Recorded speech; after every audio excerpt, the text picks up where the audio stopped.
Welcome one and all to Last Stop Penn Station podcast featuring Cary, Silkin, and Ian Riccaboni. They dive deep into Cary's wealth of stories, and no subject is off limits. From the world of wrestling to his ticket agency, growing up in New Jersey, drug-fueled underground days, hustling in the French Quarter of New Orleans, and endless days and nights in New York City, every story is worth telling.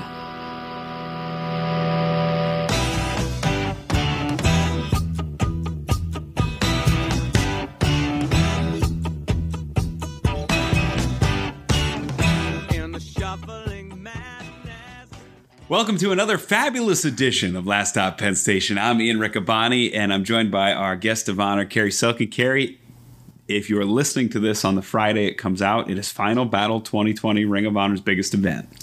Yes, and I'm chomping at the bit. I'm clawing at you. I want to know. I don't want to know the results because I want to watch it, and I don't know the results, but you do. I do. How was the show? It was great. I would say that the world title match was one of the most brutal, hard-hitting championship matches I've ever seen. So if you're going to order the event, the world championship title, the world title main event, Brody King, Roosh, is worth the $9.99 on Honor Club. That's all it costs. All Honor Club members get this event. It's $9.99. You get a month of Honor Club. You can catch up on the history with Samoa Joe, CM Punk, Bryan Danielson, the great legends of Ring of Honor. And you can also watch this great event for the first time, Final Battle. The main event's worth the price of admission alone, but we also see the return of Dragon Lee defending the TV title. You see Jonathan Gresham, who will try to defend. He had double duty, right? He had double duty. And the last time somebody defended two titles was his tag team partner, Jay Lethal, who did it in 2015 in San Antonio, Texas, at All-Star Extravaganza 2015. So Gresham's trying to accomplish a feat that the only man in the last 5 years to do was Jay Lethal. It's going to be, it was incredible to call. I can't wait to see the finished product because we had a lot of fun calling it. I am not going to give the results away, even though I know that the bookie down the street in Easton is taking action on it. I won't cost him any money at this point. Well, I'm looking forward to it. I'm probably going to. I want to watch it on my big screen. Yeah. So I'm not now. This is Final Battle is available on Honor Club. Right. Once again, the first hour is free. First hour is free for everybody on the pay-per-view channel, on Fight TV, and on Honor Club. It's on traditional pay-per-view also. It is, yeah. That's where I might watch it. Wow. Because I'm not good at... the Chromecast and the Apple TV? And yeah. Okay. And I want to watch the whole show on the big screen. But, so another Final Battle is in the books, but it's not in the books yet. Not in the books yet, and it's a dandy. I would say it was a triple windup. That's how confident I am at the three matches at the top, and really top to bottom, the card is stacked. But you're going to want to tune in right away. The match that kicks things off is a four-corner survival match. The winner gets a shot at Dragon Lee. Dragon Lee hasn't wrestled since February 29th, so he's got a target on his back. He's a little cold. He's coming in cold. And I think one of the four men, and you'll hear Caprice and I talk about this, one of the four men, LSG, Tony Deppen, Dak Draper, or Josh Woods, has a good shot at knocking him off for the TV title. Well, my appetite is even... I'm tasting Final Battle because of Monday night's watch party. Right. And getting to see the odd combination of Mark Briscoe and PCO. Right. And they took on the bouncers. A lot of tonnage. There was a lot of tonnage in the ring. And the other match was Josh Woods and Flip Gordon, which was a shocker. That was a shocker. Flip Gordon has been saying that he has an MMA background. He's a former Montana State amateur champion in high school. He's undefeated, I think, in MMA. So he's a guy that was really shocked that he wasn't selected for the Pure tournament. Goes in against Josh Woods, a guy who's beaten Jay Lethal, who's beaten PJ Black, who's beaten Kenny King in Pure matches. and he beats him. And he really asserts himself as the number one challenger, the number one contender for the pure title. So he's going to get his shot against Jonathan Gresham. And it's been announced that the tag team championship match is kicking off the broadcast. So Flip Gordon not only faces the champion, but he's going to get him after what should be a grueling tag team match. So he's going to have Jonathan Gresham maybe on his heels a little bit going into the pure championship match. So we're talking this Friday at 7 p.m. Eastern? Hour 1 is 8 p.m. Eastern. Okay. And Hour 1's available free for everybody. You'll see the four-corner match. You'll see the first ever pure tag team match. And you'll get all the latest updates to the Ring of Honor Final Battle card because, as we know, Kenny King, who's announced it publicly, he does have COVID-19. EC3, who's announced it publicly, he also has COVID-19. And we had some other wrestlers, Bandito and Flamita, who did not meet the protocol for the COVID-19 testing. They will not be appearing. So there's been some replacements and some substitutions.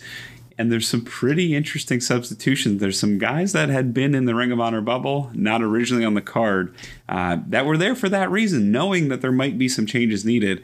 And these are suitable replacements, Cary. Well, I want to be surprised, and I'm excited. Last time we got together, we spoke about Mama Pretzel. Yes, paid tribute to the great Mama Pretzel. Which got some very good feedback, and Mama Pretzel's doing well. Awesome. Our friend Spiro is in touch with her.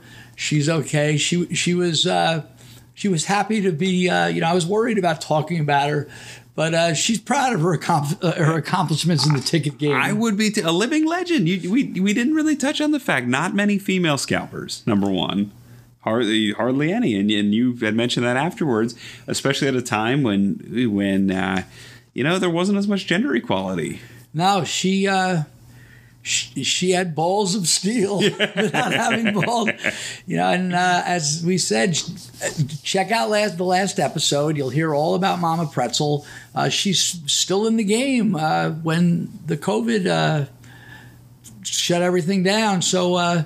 Looks like we're rounding the corner, though. Yes, please. If you have been spared by this, please stay inside, wear a mask, associate with only those that you know are doing the same if you have to, because the vaccine is here. There's vaccinations occurring in the United States from both companies that have released the vaccine that have been approved by the CDC and the FDA. So I think we're about to round a corner. Thank God our healthcare professionals are getting the vaccine first so that they're able to treat folks that are afflicted with this horrible virus and do so with a little less fear, with a little bit more protection. Please continue to wear your mask. Our colleagues have been stricken with it. For some, it's been okay. EC3, in his own words, has described it as, it felt like the flu. It was very uncomfortable. It was something distressing to have. For others, we know that Bandito, who we wish the best, Bandito was sidelined. He could barely exercise. He could barely work out, things like that for a few months. And this is a healthy young man. This is a man who's 24 years old, in the premier physiques in Ring of Honor, premier endurance in Ring of Honor, and it sidelined him for a number of weeks, a number of months even. So we continue to wish him the best as well. But please, we are almost we are rounding the corner with this vaccine on the way. And and I'll get off my high horse here, but I think this is a pivotal moment, and if we can just stay safe and continue to. And you're right.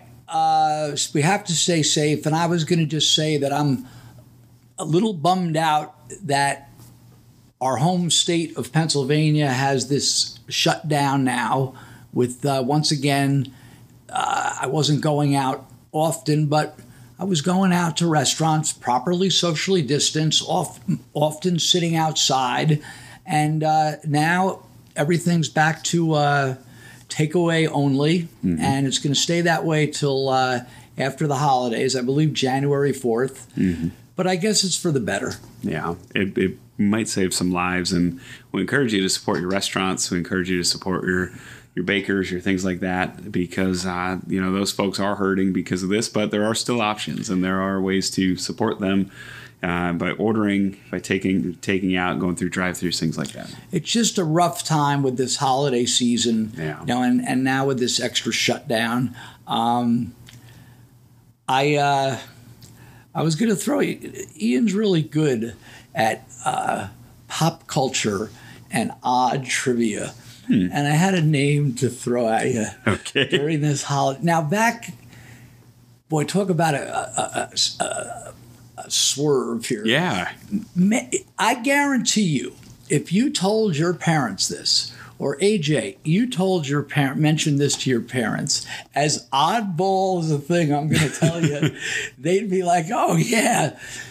When I was a kid, in the 60s, even into the 70s, they had what they would call seasonal films that would come out in the theater, like and one of them was the one of the great cinematic masterpieces called "The Christmas That Almost Wasn't." I've never heard of this. And it starred the great Rossano Brazzi. Do you know that? Do you know Rossano? Sounds like we should be related. He's a paisan, right? You never heard of Rossano Brazzi? No. So, and AJ's heard me say this over his name, because of that, knowing that name. When it gets cold and nasty out, Rossano Brazzi is back. Right? So, by the way, Rossano Brazzi, by the time this podcast comes out, Rossano Brazzi is going to be crossing the whole East Coast. Yeah, we are bracing and buckling down. We might not have a choice but to lock down. We're 10 to 14 inches we're supposed to get. So, and I'm not talking about show world either. So when the ad would come on and he was the named star, you'd think it would be like, ooh, Alan Ladd and Dick Van Dyke. But it's like The Christmas That Always Wasn't. Rossano Brazzi as Scrooge, and then they would go to the clip that was going to make you want to go to the movie, and there was Brazzi, and then he'd say, "A Merry Christmas, I do not think." This guy sounds like the original Borat. Right. Yeah. Rossano Brazzi is Scrooge. Wow. I just, these things pop. I remember things from 55 years ago better than 5 days ago. But but we want everyone to have a Merry Christmas. Absolutely. And not let Rossano Brazzi mess it up. Rossano Brazzi, if you would have told...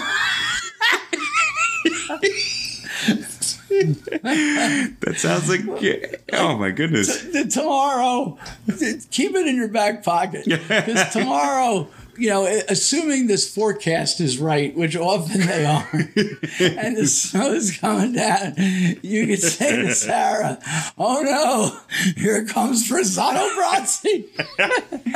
And she'll look at me and she'll say, "That sounds like one of those wrestling cards you've got in the mail that you know nothing about." Well, we're folks, if you're a listener of Last Stop Penn Station, you'll certainly want to listen. Ian's got his own YouTube channel. Yeah. And why don't you tell the Last Stop Penn Station fans about your new show? Sure. So Cary and I, we're having a little bit of fun. We've been, during the quarantine, the collecting bug has bit us pretty hard, and we've been working on collecting these vintage wrestling cards. I've been working on the 1955 Parkhurst set, Cary on the 1954 set, and I fell ass backwards into an entire set. What a score he made. I had one of the greatest eBay steals of all time. And I got the entire 121 card set for a very reasonable price, almost less than the cost of grading each card by itself. And some of the wrestlers in the set, Buddy Rogers, Lou Thez, Vern Gagne, are names that most wrestling fans, even the newest wrestling fans, know. These are bona fide Hall of Fame A-list stars. There are some, like Tex McKenzie, who ardent wrestling fans would know, really hardcore historians. And there are others that have stumped myself and yourself. They had a cup of coffee. They had a cup of coffee and somehow made it into this beautiful set. So on youtube.com/Ian Riccaboni, and we'll link it to Last Stop Penn Station, all that fun stuff. You'll probably be able to see it on our social media, on Instagram and things like that as well. We are doing 55 and 5, where I asked Cary to identify in 5 minutes or less who the wrestler on the card is. And we've taped a couple of those. We've had some fun. Those will roll out in the next couple of days or weeks. And we're really excited. Basan Creative, AJ, has been helping us with those. And some of the names we've drawn so far, some of them have been gimmies. Well, Ian threw me some softballs in the I'm not going to reveal them, but in the first 5, which we did tonight. I don't think it's a big secret, but we did tonight. We did 5 of them, and he threw me some softballs. But then he came in with a knuckleball, and we're just going to leave the name out. But I felt like Joe Necro using the or sandpaper. Jim Bouton. Yeah, or Jim Bouton. Well, I was using sandpaper on that last one, scuffing the ball up. But it's a lot of fun. As far as wrestling memorabilia, let me get this out of the way. Please, and if you don't know, you can see Last Stop Penn Station on YouTube, and we post teaser clips, and Cary's posted this piece online, but this is beautiful. Yeah, I somehow, the Carl von Hess, somehow someone emailed me, a guy I was buying posters from, and he had a Carl von Hess. He bought out the Carl von Hess estate or parts of it. Really? Yes. Wow. And he wanted to know if I was interested in these posters. And I got about 7 or 8 of them. And here's one that has a lot of, let me hold it up so the fans can see it. Now, the big thing is it says no TV. And that was important because that indicated, hey, this is not going to be shown on television. You got to be here to see it, right? Because TV was booming at the time. Right. It would air on local TV, certainly in New York. Right. So this is telling you right away, you have to go see this live. Right. But there's some other things. First of all, they're claiming that it's $1 million wrestling match. Now, what does this mean? Well, yeah, please. We don't know. The other thing was they were so confident that this Antonina Rocca...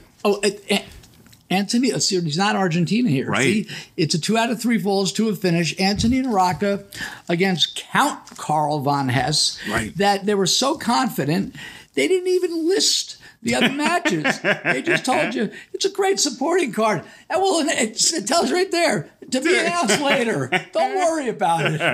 This is so good. Now, there's some other interesting things about this that... I thought you would have picked up on this right away. Oh yeah, I picked on a couple things. It's from the place where spaghetti was being thrown, according to my father. You know, go back a few episodes of Last Stop Penn Station when I first wanted to go see wrestling live, and I would hear the ads. You know, wrestling's coming to Madison Square Garden. Ooh, wrestling's coming to Patterson.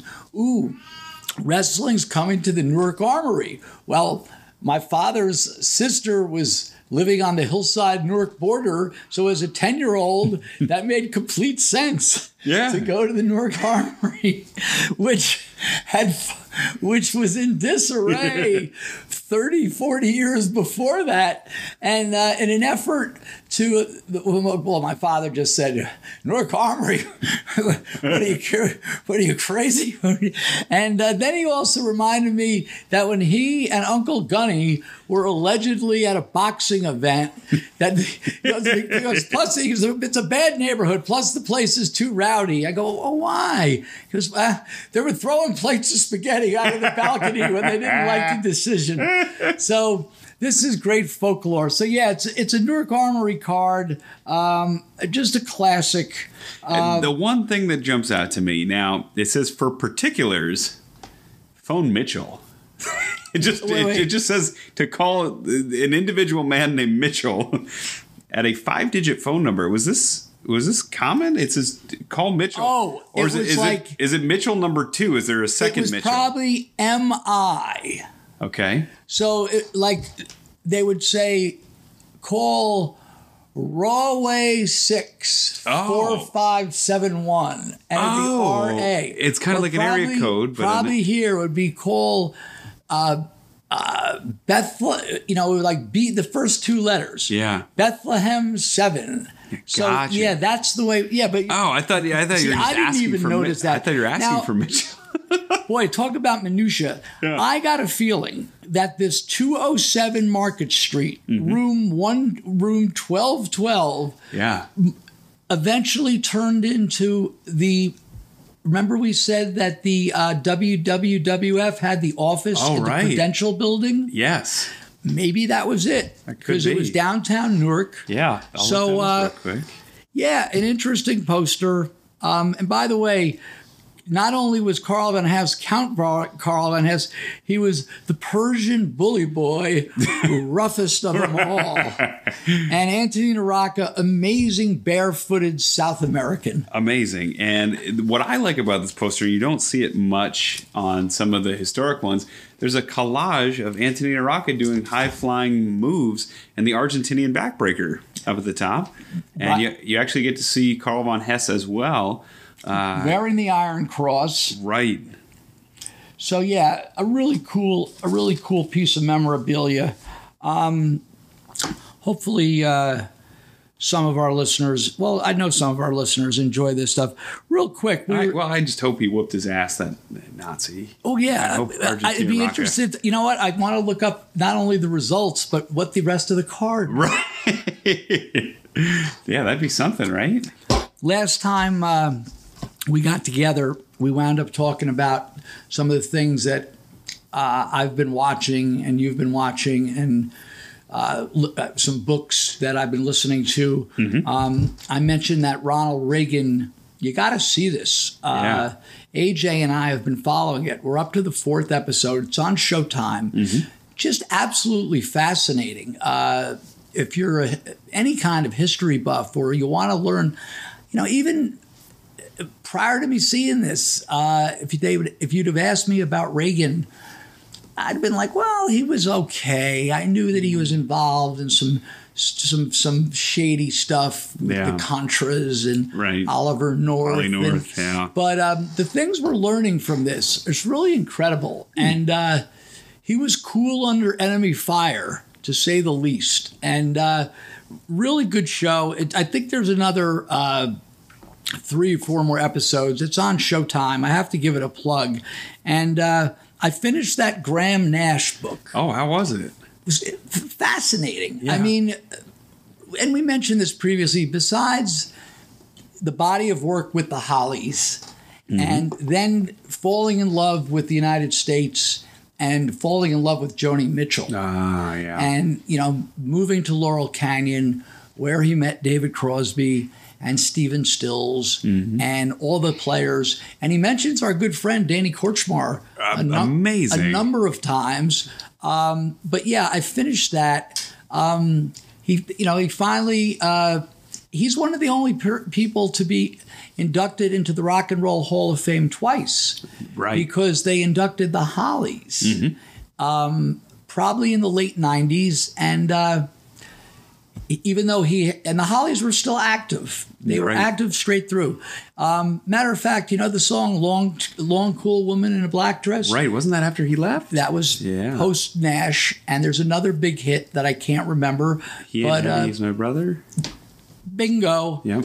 He was in the early ones. Bus mm-hmm. Stop. Yeah, Bus Stop. She said my way. On a Carousel? On a carousel. And Cary Ann. Oh, what a beautiful song. So, yeah. So, great book. And that caused, through Googling or talking to some friends, I found out about a David Crosby special. Oh. Because he is wide open. Graham Nash is wide open about David Crosby's problems, as well as Stephen Stills. They really didn't get along. And AJ and I, it's on Amazon Prime or one of these services. We saw this David Crosby special the other night, and it was filmed 2 years ago. And the book was written maybe 5 or 6 years ago. So at the time, at the end of the book, he and Crosby had mended their ways. But something happened in between. And David Crosby, besides talking about a lot of interesting things of his career, he was not, they're all alive. Mm-hmm. And he's not in communication. Am I correct, AJ? He's not in communication with any of them.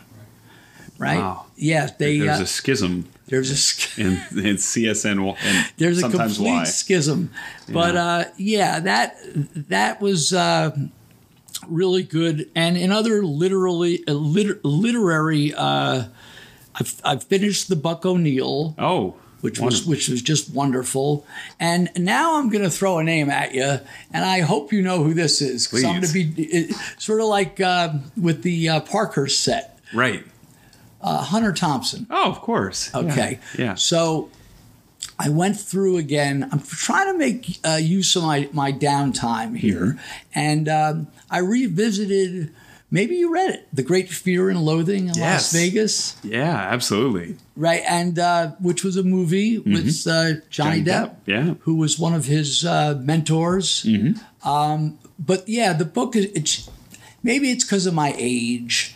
I read it so long ago, and I had forgot. I knew that he was sent to Las Vegas to cover something.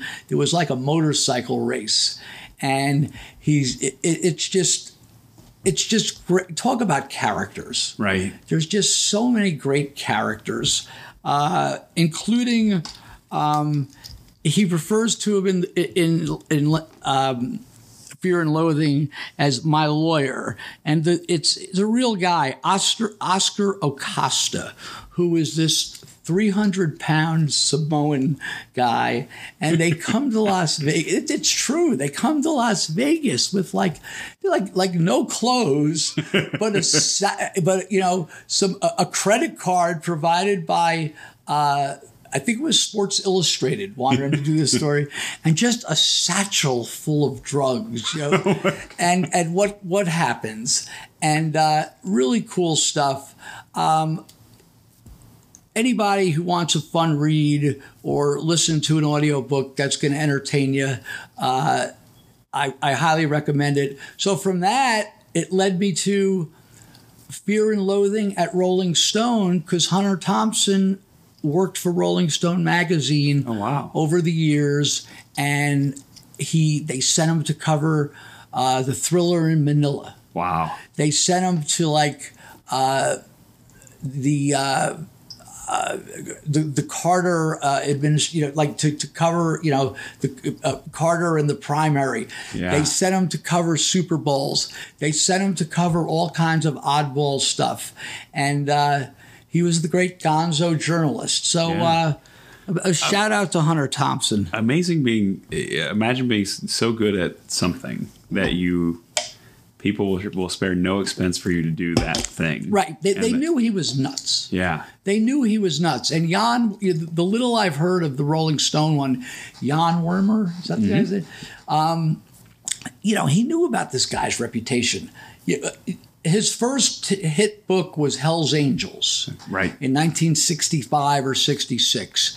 And after Fear and Loathing in Las Vegas came out, that's when he started working for Rolling Stone. And they knew that this guy was crazy, but they were all crazy back then. So I'm looking forward to some more stories. There's a great band I listen to that has a member named Hunter Thompson called White Reaper. Okay. And, great alternative rock band. So I think I've sent you a couple of their songs. They're like the big Thin Lizzy type guitars. You'll have to send me another one to refresh my memory. There you go. So that's my Hunter Thompson type, different Hunter Thompson. And speaking of podcasts, I will be featured on the Ring of Honor ROH Strong podcast. Finally. Coming out Monday. We're saving the best for last. I spoke with Kevin Eck. We had a really good conversation. Where he had some really interesting stories too. Do you know how old he was the first time he went to live wrestling? He was pretty young, I think. He was 4 or 5? 6. Wow, okay. And he's got a great story on there at the Baltimore Civic, schlepping to the Baltimore Civic Center. And it was so I spoke with Kevin. It was good. I also did another couple of podcasts. There's some good guys. You might have, I don't think you've spoken to these guys yet. They're from England. Their podcast is, it's Ringsiders Wrestling. Okay. And they're knowledgeable. And so I get requests often. And I like to, you do too. Sure. So these guys are really good. So I give them a plug. And then I got another request, and I noticed that this guy's got only 150 followers on Twitter. Sure, but we all have to start somewhere. But he was very polite in reaching out to me, and he was from Spain. Okay. So I'm communicating on direct messenger, and I'm like, fine, let's give it a shot. And really nice young man. The podcast is called Pipe Bomb Pod. Okay. And so check those out. You're right. Everybody needs to start somewhere. Yeah. I felt bad this year. I had to turn a bunch down. My work schedule has been, normally I can sneak them in. You're in high demand. I keep the 9 to 5, and with the 2 kids now, and in previous years, I'd sneak one in at 8 a.m. or sneak one in at 5:30 p.m. But the time with the kids is so, few and far between, even with the quarantine, that I felt horrible. I've had to turn on a few down this year, including our good friend Mike Johnson. Really? Yeah. Yeah, I couldn't squeeze him in. He had a couple times that just didn't work. So thankfully we got some other Ring of Honor stars on. But yeah, speaking of interviews and in the podcast vein, but Last Stop Penn Station memoir, which Mike G has been working on slowly but surely, but we're working on it. We're now into the ROH stuff. Ooh. So you listen, like, for example, the Graham Nash bio, it's in first person. So he's just telling you stories. The Keith Richards one, it's in first person. Right. So you're taking their word for it. But there's other ones, like the David Crosby book, which I haven't fully read, but I've read parts of it, where there's quotes from other people. So I want Last Stop Penn Station to have quote. I'm sure at some point we're going to get to you. Okay. Sure. But anyway, Mike so far has spoken to Jay Lethal. Wow. Okay. Brian Kendricks. Wow. Nigel McGuinness. Good old Double B, Bobby Cruz. Double B. The Mighty Prince Nana. Todd Sinclair. And we have coming up this week, and these guys are really gracious to do this. Steve Carino and Adam Pierce. Wow. So we want to get the feel of what it was like to come to Ring of Honor, what their perspective was on ROH. Yeah. Not necessarily, who their greatest opponents were. What did they think of when certain incidents went down? What did they think of, when there was a change of behind the scenes management? So we're reaching out, trying to get as good as possible. That sounds amazing. This really, I'm really proud and excited this is happening, because I know when we first started talking, I just moved back to Allentown in 2017. We were kicking around the podcast idea, but the big goal was to get the book done. And I had just written a book on the Phillies. I was a little burnt out on writing, in the process of writing. I know, and arduous. I don't know how the professional writers do it. These guys that turn out a book every 6 months or every 4 months. But I knew that there was some fun. There was a lot of great potential there. So I'm really excited to see that this is coming along the way it is. Yeah, it's a different animal than the podcast. So we're working on it.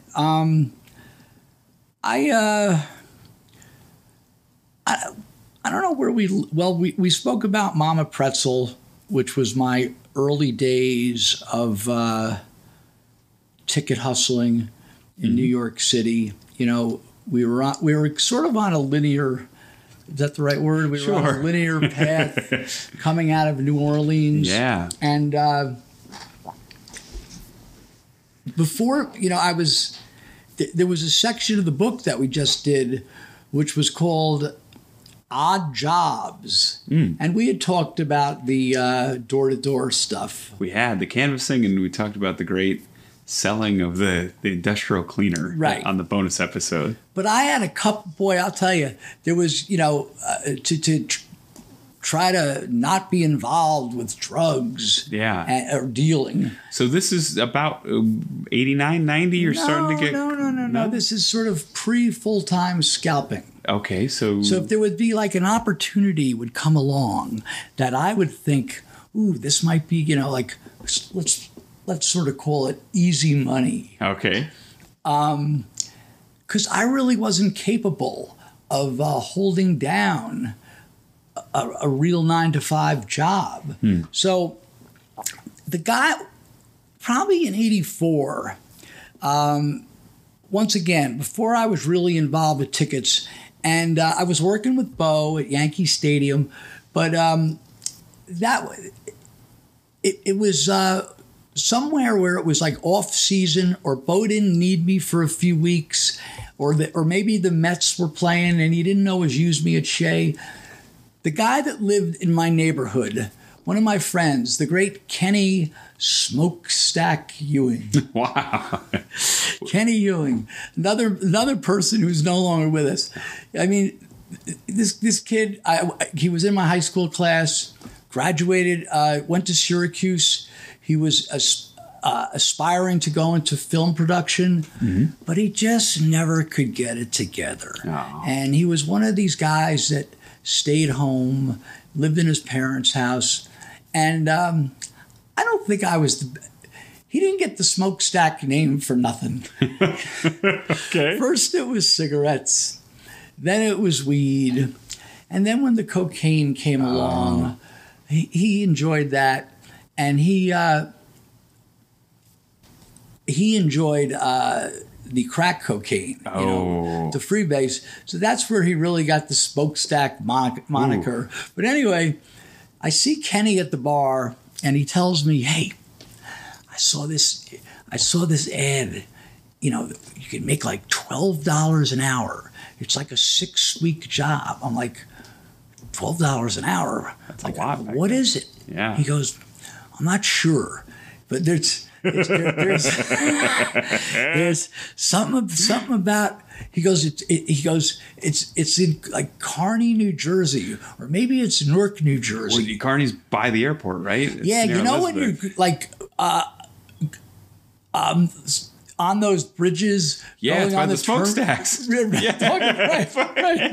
Right. Where the dead bodies are buried. Allegedly. Right. Allegedly.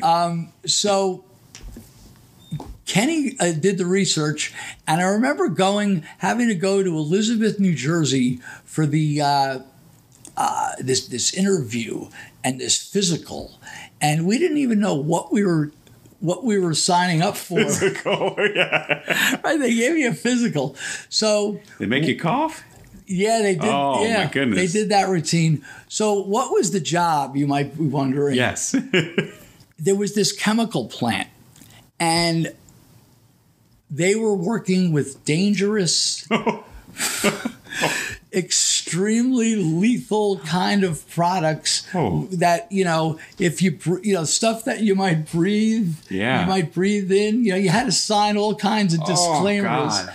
And another reason they gave you the $12 an hour was the shift was the wonderful 11 p.m. till 7 a.m. shift. God. And I remember going to this place, and it was the first time I go there, and there's like, they hire 30 people, 30 desperados. Yeah. To just, and what did we have to do? There were these pellets that had to go into these tubes that were on these giant, you know when you see these big tanks? Yeah. Like, what are they? Yeah. Well, in this case, these tanks were creating some kind of chemical. So our job was to load these extremely dangerous, they had you wearing hazmat stuff. Yeah. And extremely dangerous pellets, God knows what it was. Oh my God. Into these tubes. Yeah. And in my infinite wisdom, I'm like, this is like something Hunter Thompson would do. I'm working 11 a.m. to 7 a.m. I better bring a couple of grams of cocaine to keep me awake. No. Now, this is like the week's salary. Right. So somehow I made it through the 6 weeks. Wow. And somehow I didn't come out of it with my skin falling off, Right. or some kind of lung disease. But that was just a strange gig that I had. Do you have any idea what was... They never told you. Wow. They never told you what it was and what it was going to become. Maybe it was the industrial cleaner. Right. Right. I doubt it. Because if you remember the industrial cleaner, when I finally saw it, that was allegedly a 40-to-1. You could dilute it 40-to-1. The real, before they ripped the label off, it said maximum dilution 7-to-1 for cleaning golf balls. Yeah, so I had that brief job. Another job I had. You know, this stuff pops up and like, did I really do this? There was a guy that used to hang out at one of the local taverns, and he was a carpet and linoleum installer. And he worked for another guy, like a subcontractor kind of. Yeah. So the guy he works for has a job. It was supposed to be like 8 to 10 weeks. And the guy, John, who I knew, says to me, listen, do you want to work? There's another thing where it's like $14 an hour. Wow. I'm like, yeah. I go, well, what is it? And he goes, well, you just got to rip up some floor. I go, well, what does that mean? He goes, well, I'm going to be laying linoleum down. And you have to go in there and take the linoleum out that exists. And I'm like, is it hard? He goes, nah, it's not that bad. And so, as it turned out, and maybe Jay Lethal would know this spot, it was in Elizabeth, New Jersey. Wow. At Pioneer Homes, which was, a public, was like a housing project. Okay. And so I go to this place with him. And the other guy that was working with us was another vagabond from the local tavern, this guy, Six-Pack Jack. He never worked a day in his life. I don't know how he must have got some kind of check, but he would work, So we went to Pioneer Homes, and it was very I was going to say, was there any culture shock? Because I don't want to say you were sheltered, but you grew up in a primarily white neighborhood and middle class, and I would assume, I've been to Elizabeth, and it's a more diverse place than where you had grown up. Was there any culture shock going into the Pioneer housing? Sort of, because although I was not prejudiced or racist, and I had many Latin and African American friends, I really wasn't, in a place. This was predominantly Black and Spanish people, right? And it was low income, and there was never any problems. But the problem was the job, and so you would go. What I had to do was go into these. I was the lead man, so you were going into the people. They were putting down new linoleum for the kitchens. Oh, that's nice. So you had to clear out the existing furniture, and each unit was like three floors, 2 apartments on each. Okay. And when I refer to the unit, I'm talking about all 6. If they were clean, they were clean. If they were dirty, they were dirty. So if you went to a place, once you move that refrigerator. Yeah. Have you ever, now you lived in New York City. I did, yes. Have you ever had a situation with roaches? Yes, absolutely. Even the cleanest apartment in New York City can have, even the most, meticulous neat freak, You can have roaches or mice or rats. Yeah, have you ever had a farm that was sort of infested? I've been lucky that I've avoided that, but I've seen roaches. Well, most of them were clean, but sometimes you came across ones that were nasty. And if one was nasty, that meant the one on top of it was nasty. Right, because it would spread. Yeah, no matter what. the people were all. We had no problems with the people, so the people were happy to see us. Sure. Because the brand new linoleum was coming in. Yeah. So one particular time, I remember knocking on the door. Had to be like 9:30, 10 o'clock in the morning, and there's 4 or 5 guys. It was like a scene out of Sanford and Son. Okay. There were 4 or 5 guys. Just hanging out. And they're hanging out, and I knock on the door. They go, who is it? I go, floor man. And here's these 5 guys, and they're sitting around. The guy was cool because he already pulled the stuff. Like he was ready. Yeah. He knew we were coming. Mm-hmm. And these guys were sitting around. There was a jug of vodka on the table. They're playing cards. They got dollars and change out. Yeah. But the guy, and we referenced earlier the Ronald Reagan documentary. Right. So the guy says to me, he goes, how you doing, my man? I go, I'm fine, sir. He goes, listen, do me a favor. Hurry up before Reagan starts cutting back some more on us.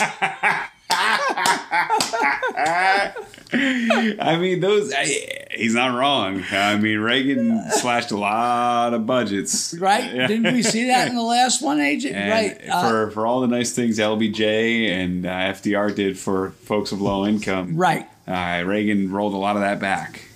So he wasn't wrong. Not everybody living in this. Not everyone living in the Pioneer. It wasn't like everybody was on the dole. Sure, people were working. Plenty of people were working. Everyone needs a helping hand sometimes. And another. I can't believe we laid it that straight to you.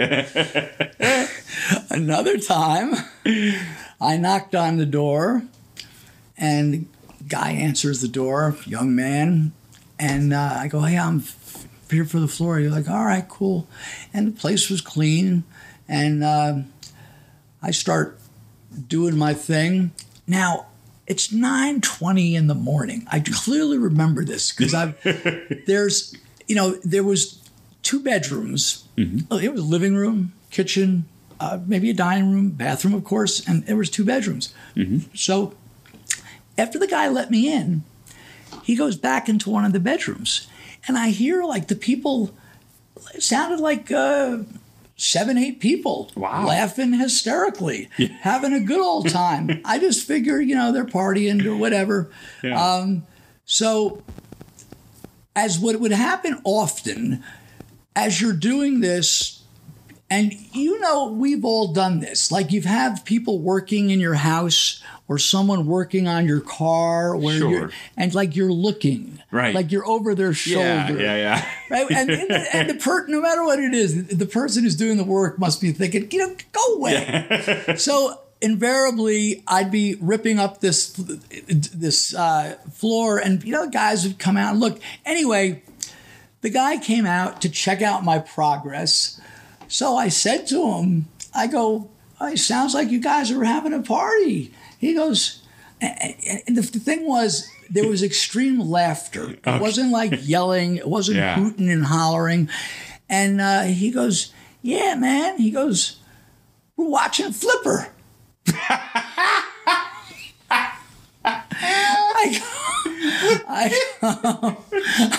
I go, Flipper? I was stunned. And then he said, yeah, it's good. He goes, and he made a mistake. He goes, Big Ben, he's on next. Gentle Ben. Oh, the bear? Right. He said, Big Ben, he's on next. So at this point... Was he taking in some party favors? Because he must I've watched Flipper, and I'm... they were probably getting a little stoned and just having some laughs. But anyway, I figured since they were having such a good time and this guy was enjoying Flipper so much, I'd give him a loaded question. And I said to him, I go, yeah, those dolphins, they sure are smart. And the guy says, the guy like comes up in my face. He goes, let me tell you something, my man. You got to be smart to be making all that money.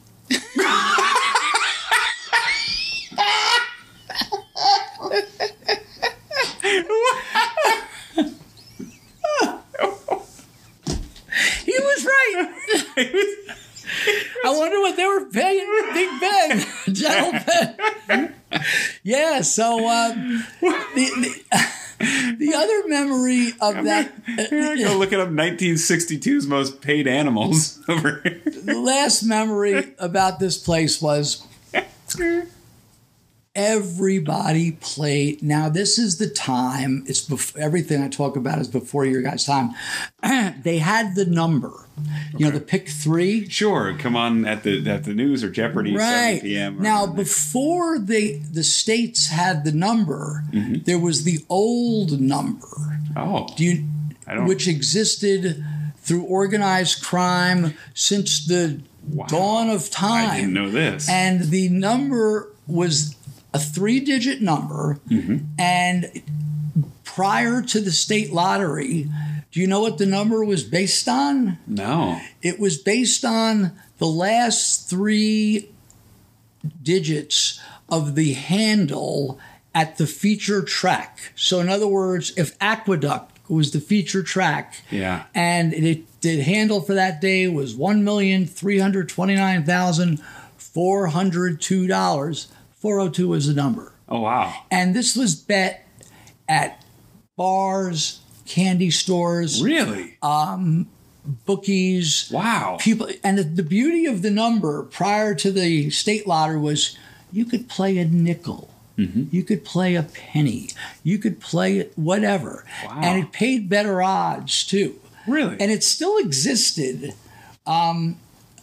I want to talk more about this on our next episode when we talk about Hoboken, because my friends at Kelly's Pub, even after the New Jersey lottery came into existence, the illegal lottery was still thriving. Wow.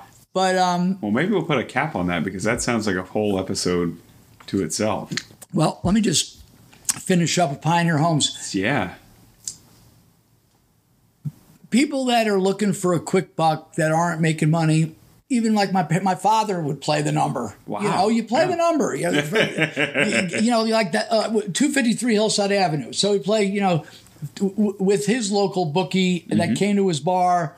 Give me 253. You know, $1 on it. You play it every day, right? Yeah. The odds were 1 out of 1,000. Yeah, that it was going to come out, but so many people were playing the number, and now they're playing the New Jersey lottery, that the drawing was at 7:00, and sometimes we would be there late. And the lady that would pick the numbers was the great Hella Young. Huh. She still might be around. Okay. It's almost like who's the famous woman from Wheel of Fortune? Oh, the great Vanna White. Is she still around? She is. It's like that style. Better with age. So sometimes I'd be in the apartments. Sometimes I'd just be in the courtyard. But if you were in the apartments, the people were like, you know, here comes the number. Yeah. And sometimes, like let's say the person played 528. And the first number is 5. And like the lady's like, come on, Hella, pick it. Yeah. Pick it. But the next number is 9. And I remember this one woman is like, damn it, what's wrong with that lady? She can't pick my damn number. Her hand went in the wrong spot. You know, as if she had control. And if you were in the courtyard, so many people had this on. It would be like, you know, the World Series. Yeah. You know, but they would have the number on. Really? But those were... and you said, I mean, that extended through all socioeconomic classes. You said your father... Everybody played it. I never knew there was a lottery before the lottery. Well, I go down sometimes to the Friendly Market, which is, you know... it's a lottery haven. Yeah. Between the numbers and the scratch offs, and there's so many variations now. Yeah. When we drove down to Florida, they have all of that. They have all the lotteries and stuff. Now they have slot machines in the gas stations in Georgia, in South Carolina. They have something called a fish table and a fish game, and I don't know what it is, but maybe that's something someone could smarten us up. They also have auto race, like not real. It's like a cartoon. Yeah. But you're right. Like everybody plays this. This is not limited to people that lived in the housing projects. This was played by everybody. Amazing. And I knew the lottery wasn't that old because I knew that type of gambling was only legalized pretty much in my lifetime. Well, I know we bounced around a lot tonight, but I want to come back to this thing about the number because it ties into.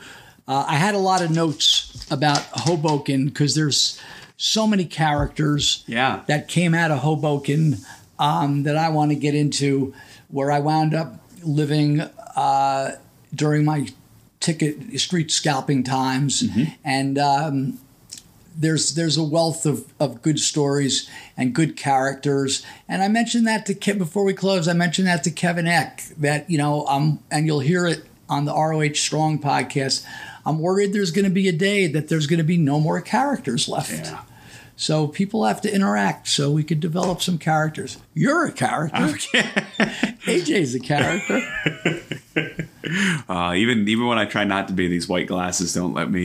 Yes, thank you for gracing us tonight with the white glasses. They glow in the dark. Did you know this? They're not supposed to, but they do. They're not glow in the dark, but they glow in the dark. How do you feel about wearing those in public? I don't mind it. I mean, I'm going with the mullet mohawk now, and it's just something I've been so clean cut kind of my whole life, and I know deep down I'm a little rough and tumble. If I was a fine looking young man like you, I'd be sporting these white glasses and the hairdo to boot. I appreciate it. I mean, that's. I love my kids, I love my family, but not a guy that's afraid to throw down a couple bucks on eBay and chase down a winner and some of the cards we've talked about, or sit at the dice table with you and learn how to play craps. So I'll only educate you in the finest activities. Like then tonight, you learned about Rossano Brazzi. And we'll tie it back to our earlier message, too. I'm getting itchy. I'd like to go down to Wind Creek, but only when people are healthy. Well, we can't go there. We can't go there past until at least January 4th. Right. And we want to go there under the right conditions. We do. We want to make sure everybody's healthy and safe. And I heard St. Luke's by Bethlehem by Wind Creek, the hospital there, is getting the vaccine soon for its workers. So excited about that. And I think we're going to turn the corner. Maybe we start to turn even more by Christmas, which next week, that'll be Christmas Day, the Hoboken Spectacular. I can't wait. Yes, and I want to thank AJ from Basan Creative. We couldn't do this without him. Mm-hmm. He's breaking his back-breaking work, sitting there with. He told me his back was sore tonight, and there he is. Look at the time he put in to helping us out. And our friend Eric, who helps me with the notes and other stuff, and from Discover Pro Wrestling. And I think we want to thank Ring of Honor also. Yeah, it's been a hell of a year. It's been a tough year for a lot of people, and Ring of Honor did a lot of things they didn't have to do. They kept many folks employed. They kept promises to people that they'd booked throughout the year, in terms of at least financial compensation, even to the point of bringing folks back and paying them again to wrestle at a time where it really wasn't necessary and to do. The bubble situation, they put us up. It is a commitment from the wrestlers and the staff to be away from our families, but they treat us 5-star. They put us up in a nice hotel, give us an ample food budget. You couldn't break that food budget if you tried, and transportation to and from everywhere.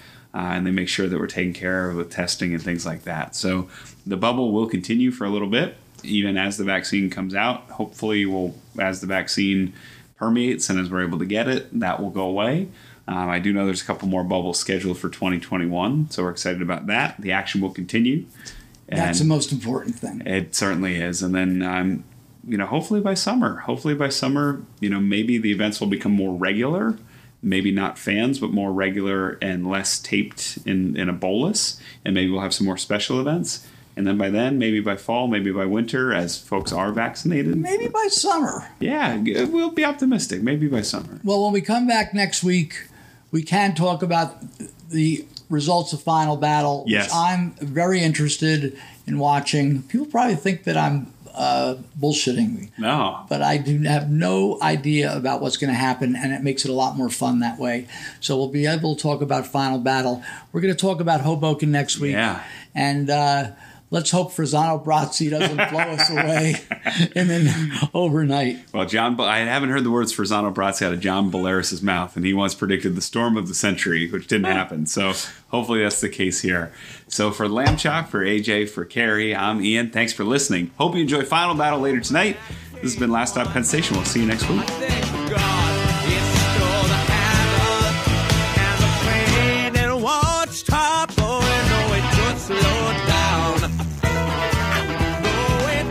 For listening to Last Stop Penn Station podcast. Rate, review, like, subscribe, and share on your favorite platform. Connect with us on Facebook, Instagram, and Twitter, or at laststoppennstation.com.